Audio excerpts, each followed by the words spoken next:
नमस्कार, आप सभी का स्वागत है हमारे YouTube channel maths with Avinash में। आज हम लोग करने जा रहे हैं एनसीईआरटी क्लास 10 एक्सरसाइज 1.1 का सॉल्यूशन।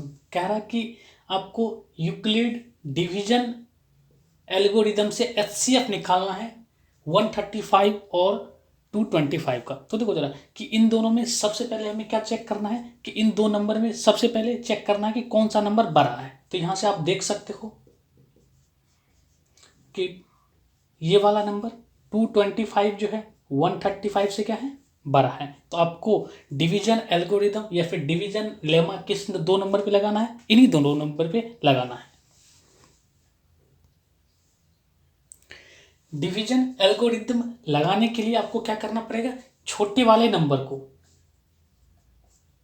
वाले नंबर से बड़े वाले नंबर को डिवाइड करना पड़ेगा। जब आप इनको डिवाइड करोगे तो 1 टाइम में चला जाएगा, यहाँ पे कितना हो जाएगा 135। जब आप इनको माइनस करोगे तो ये कितना हो जाएगा 90। तो 225 को आप क्या लिख सकते हो, 225 को आप लिख सकते हो, देखो जरा, डिवीजन इंटू क्वोशंट प्लस में क्या रिमाइंडर।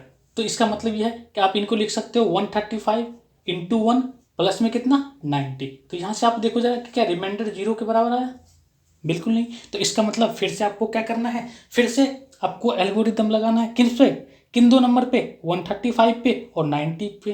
तो देखो कि अब ये 135 कहाँ पे चला जाएगा, यहाँ पे चला जाएगा। अब 135 और 90 में कौन सा नंबर बड़ा है, 90 बड़ा है। तो इसका मतलब ये कि आपको क्या करना पड़ेगा, 90 से डिवाइड करना पड़ेगा 135 में। तो ये कितने टाइम में चला जाएगा, 1 टाइम में चला जाएगा। तो यहाँ पे कितना आ जाएगा 45 आ जाएगा। तो देखो जरा कि आप 135 को क्या लिख सकते हो, 90 इंटू 1 प्लस में कितना 45।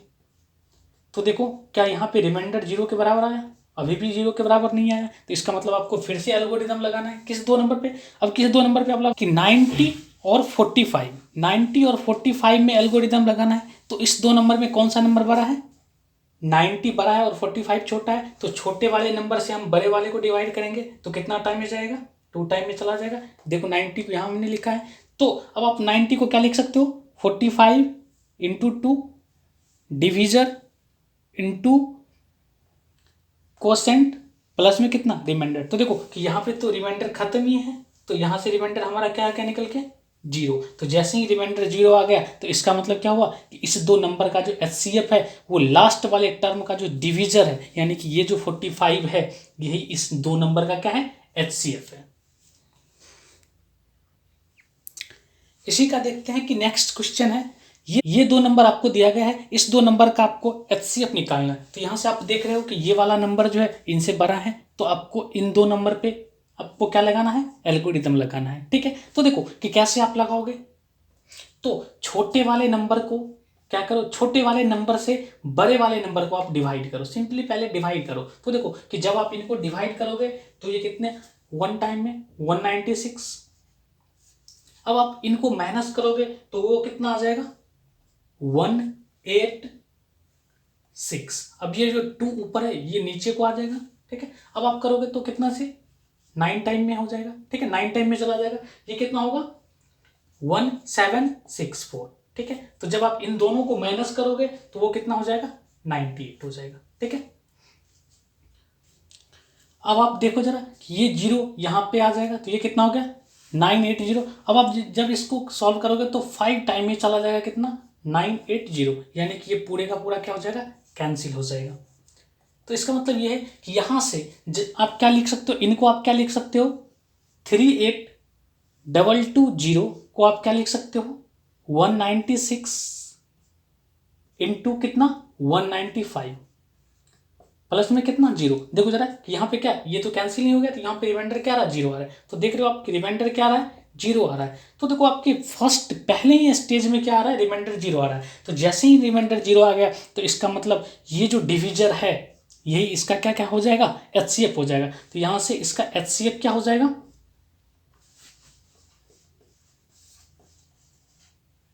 इसका एचसीएफ क्या हो जाएगा 196 हो जाएगा।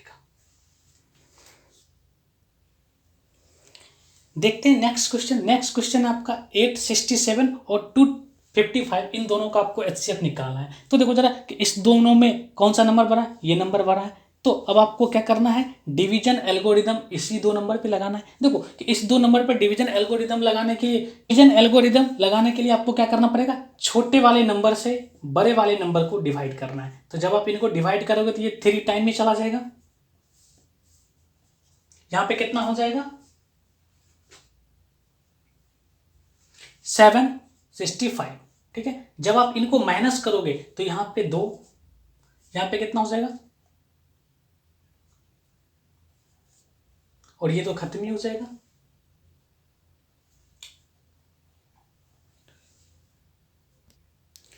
जब आप इनको माइनस करोगे तो यहाँ पे 2, यहाँ पे कितना 0 और यहाँ पे कितना 1। तो अब आप देखो जरा कि आप क्या लिख सकते हो, 867 को 255 इंटू कितना 3 प्लस में कितना 102। तो देखो जरा कि क्या यहाँ से रिमाइंडर 0 आया, नहीं। तो आपको फिर से क्या करना है, डिवीजन एल्गोरिदम लगाना है। अब किस नंबर पे लगाओगे आप, इन 2 नंबर पे लगाओगे तो ये यहाँ आ जाएगा। अब देखो जरा कि इस 2 नंबर में कौन सा नंबर बड़ा है, ये वाला नंबर बड़ा है। तो इसका मतलब क्या करना है कि 102 में से 255 को डिवाइड करना। तो कितने टाइम में चला जाएगा, 2 टाइम में चला जाएगा। यहाँ पे कितना हो जाएगा 204, तो ये कितना हो गया 51। अभी भी देखो, अब आप क्या लिख सकते हो, 255 को 102 इंटू 2 प्लस में कितना 51।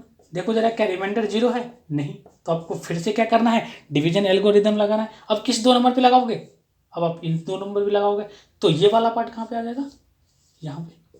तो देखो जरा कि अब आप इस 2 नंबर में कौन सा नंबर बड़ा है, ये वाला नंबर बड़ा है, ये छोटा है। तो आपको क्या करना है, बड़े वाले नंबर में छोटे वाले नंबर से डिवाइड करना। तो ये कितना 2 टाइम में चला जाएगा। देखो जरा अब ये पूरा कैंसिल हो गया। मतलब क्या कि यहाँ से रिमाइंडर क्या आ रहा है, इसका 0 आ रहा है। देखो तो आप क्या लिख सकते हो, 102 को 51 इंटू 2 प्लस में कितना 0। देखो जरा क्या आ गया, रिमाइंडर हमारा इस स्टेप में, थर्ड वाले स्टेप में क्या आ गया, 0 आ गया। तो इसका मतलब ये है कि अब जो, इसका मतलब ये है कि HCF जो है इसका क्या है, ये लास्ट वाले का क्या है, डिविजर है। तो इसका मतलब ये है कि HCF इस 2 नंबर का कितना है, 51 है। देखते हैं नेक्स्ट क्वेश्चन आपको कह रहा है कि आपको ये दिखाना है कि 6³+1, 6³+3 और 6³+5 जो है ये किस फॉर्म का है, ऑड फॉर्म का है। मतलब क्या कि जब भी ये वाला फॉर्म आएगा तो इसको आपको दिखाना है कि ये जो होगा क्या होगा, ऑड इंटीजर होगा। ठीक है, तो देखो कि जब भी ऐसा क्वेश्चन आए तो आपको सबसे पहले क्या करना है, let Q is any integer.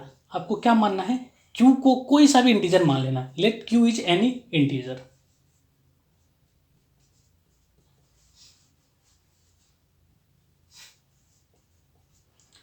Q को आपको कोई सा भी इंटीजर मान लेना और उसके बाद क्या करना है, और साथ ही साथ आपको क्या मानना है, b = 6 मान लेना है। ठीक है, आप चाहो तो इसको a भी लिख सकते हो, कोई दिक्कत नहीं है। तो देखो कि आपको क्या मानना है कि कोई सा भी मान के लो, कि यहाँ पे चाहो तो आप x भी लिख सकते हो। हमने बोला है कि q, तो हमने क्या माना कि q कोई सा भी इंटीजर है जहाँ पे क्या है, b = कितना है 6। देखो कि हमने यहाँ इसको 6 ही क्यों माना, क्योंकि ये फॉर्म किसका है, 6³+1, 6³+3, 6³+5 है। अगर यहाँ पे 3 होता तो हम b को कितना मानते, 3 मानते। तो यहाँ पे लेकिन कितना है 6। अगर यहाँ पे 2 होता तो b को हम कितना मानते, 2 मानते। ठीक है, तो अब आप देखो जरा कि यूक्लिड एल्गोरिथम से आप क्या लिख सकते हो, a = क्या लिख सकते हो, a = क्या लिख सकते हो, BQ+R। मतलब क्या, BQ मतलब क्या कि b की जगह पे हमने 6 माना है, तो इसी के लिए हमने क्या माना कि 6Q+R। और साथ ही साथ Q जो होगा वो क्या होगा, या तो 0 के इक्वल होगा या तो क्या होगा 0 से बड़ा होगा। और R जो होगा, R क्या होगा, डिवीजर से छोटा होगा। मतलब क्या कि R जो होगा या तो 6 से छोटा होगा या तो 0 के इक्वल होगा या फिर 0 से क्या होगा, बड़ा होगा। अब आप देखो जरा कि जब R 6 से छोटा होगा या फिर 0 से बड़ा होगा तो पॉसिबल रिमाइंडर्स हमारे पास क्या क्या हो सकता है, या तो 0 होगा रिमाइंडर, या तो क्या हो सकता है रिमाइंडर 1 होगा, या तो 2 होगा, या तो 3 होगा, या तो 4 होगा या तो 5 होगा, 6 नहीं होगा। क्यों? क्योंकि 6 से आपको क्या लेना है, छोटा लेना है। देखो जरा कि हमारे पास पॉसिबल रिमाइंडर्स यही है। जब आप r को 0 लोगे, तो जब आप r को 0 लोगे इस फॉर्म पे, r को आप r की जगह पे 0 रखोगे तो क्या हो जाएगा, 6q हो जाएगा। जब आप r को 1 लोगे तो क्या हो जाएगा, 6q + 1 हो जाएगा। जब आप r को 2 लोगे तो 6q प्लस कितना हो जाएगा, 2 हो जाएगा। जब आप r को 3 लोगे तो a = क्या हो जाएगा, 6q + 3 हो जाएगा। जब आप r को 4 लोगे तो a = कितना हो जाएगा, 6q + 4 हो जाएगा। और जब आप r को 5 लोगे तो a = कितना हो जाएगा, 6q + 5। लेकिन जब आप देखो कि इसने ये भी तो बोला ना कि q जो है 0 से क्या है, बड़ा है। तो अब आप देखो कि q के जगह पे आप 0 से बड़ा कोई सा भी नंबर ले लो। मान के चलो कि मैं क्या करता हूँ कि q के जगह पे मैं मान के चलता हूँ कि q के जगह पे हमने मान के चला कि q के जगह पे हमने 1 ले लिया। तो जैसे ही आप हर एक जगह पे हमने क्या करा कि q के जगह पे 1 ले लिया, तो जैसे ही मैं q के जगह पे 1 लेता हूँ तो अभी a की वैल्यू कितनी हो जाएगी, 6 × 1 कितना हो जाएगा, 6 × 1 कितना हो जाएगा, 6 हो जाएगा। जो कि ये क्या है, एक इवन नंबर है। उसके बाद देखो जरा कि जैसे ही हमने q के जगह पे 2 लिया, सॉरी q के जगह पे 1 ही लिया, इस वाले में हमने वैल्यू रखा, तो देखो कि a की वैल्यू कितनी हो जाएगी, 6 × 1 प्लस में 1, तो 6 × 1 6 प्लस में 1 तो कितना हो जाएगा, 7। तो ये क्या है, ऑड है। उसके बाद जब मैं यहाँ पे q = 1 रखता हूँ तो a की वैल्यू कितनी हो जाएगी, 6 × 1 प्लस में 2, तो ये कितना हो जाएगा, 8। तो ये क्या हो जाएगा, 8 क्या है, इवन है। उसके बाद जब मैं q की वैल्यू यहां पे रखता हूं तो देखो जरा क्या हो जाएगा, 6 × 1 प्लस में 3, तो ये कितना हो गया, 9। ये भी क्या है, हमारा ऑड है। उसके बाद जब मैं q की वैल्यू 1 इसमें रखता हूं तो a की वैल्यू कितनी हो जाएगी, 6 × 1 प्लस में 4, तो ये कितना हो जाएगा, 10, जो कि क्या है, इवन है। उसके बाद जब मैं q की वैल्यू 1 इसमें रखता हूं तो देखो जरा कि a की वैल्यू कितनी हो जाती है, 6 × 1 प्लस में 5, तो अब ये कितना आ गया, 11। तो ये क्या है, ये क्या है, एक ऑड है। तो यहां से आप एक चीजें ऑब्जर्व कर रहे हो कि जब आप q के जगह पे कुछ भी ले सकते हो, आप 1 2 3 कुछ भी ले सकते हो। मैंने आपको q = 1 लेके दिखाया है, तो आप ये चीजें देख रहे हो कि जब हमने एक रखा है तो इवन, जब हमने इसमें रखा तो इवन, जब इसमें रखा तो ऑड। तो आप ये चीजें ऑब्जर्व कर रहे हो कि ये जो फॉर्म है, कौन सा, ये वाला जो फॉर्म है 6q + 1, ये वाला जो फॉर्म है ऑड का फॉर्म है। उसके बाद ये वाला जो फॉर्म है ये भी किसका फॉर्म है, ऑड का फॉर्म है। और उसके बाद ये वाला जो फॉर्म है किसका फॉर्म है, ऑड का फॉर्म है। तो क्या मैं यहां से ये चीजें लिख सकता हूं कि वी ऑब्जर्व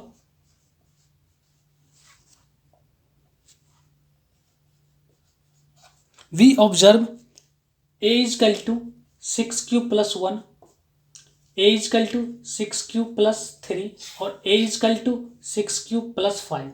ठीक है, ये सारे जो हैं, ये सारे के सारे क्या हैं, is the form of odd integer, is the form of odd integer. चाहो तो आप देखो कि a = जैसे आप नीचे आओगे तो a = 6q प्लस कितना आ जाएगा, 7 आ जाएगा। तो उतना हमको दिखाना नहीं, हमको बस यही दिखाना है। तो यहां से ये चीजें क्या हो गया, प्रूव्ड हो गया। नेक्स्ट है हमारा क्वेश्चन नंबर 3। कह रहा है कि एक आर्मी रेजिमेंट में कितने मेंबर हैं, 616 मेंबर है। अब कह रहा है कि इनको क्या करना है, मार्च करना है किसके पीछे, एक आर्मी बैंड के पीछे, जिसमें कितने मेंबर हैं, 32 मेंबर है। कह रहा है कि इसको इस टाइप से आपको क्या करना है कि इसको इस टाइप से, इसको ग्रुप में, इस दोनों ग्रुप को इस टाइप से मार्च करवाना है ताकि क्या रहे कि सेम नंबर ऑफ कॉलम रहे, और साथ ही साथ क्या रहे, मैक्सिमम नंबर ऑफ कॉलम।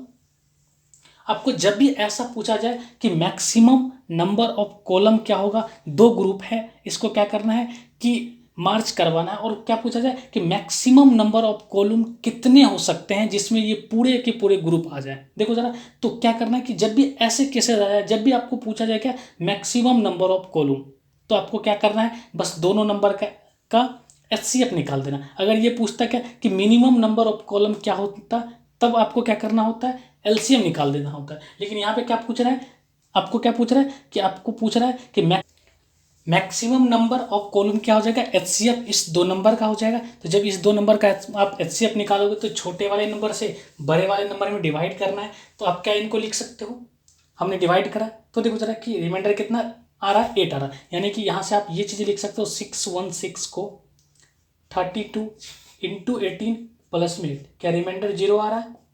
नहीं। तो आपको फिर से एल्गोरिदम लगाना है, किस 2 नंबर पे, इस 2 नंबर पे। तो यहाँ से देखो कि ये कहाँ पे आ जाएगा, यहाँ पे आ जाएगा।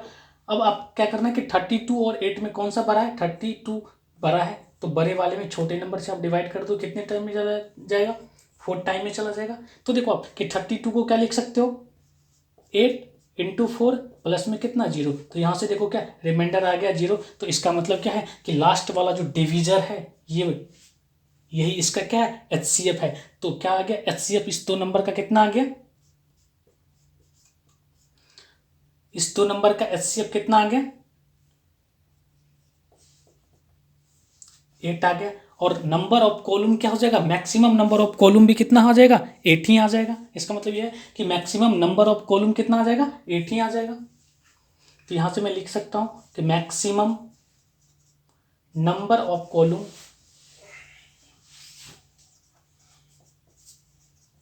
वो कितने के बराबर है, 8 के बराबर है।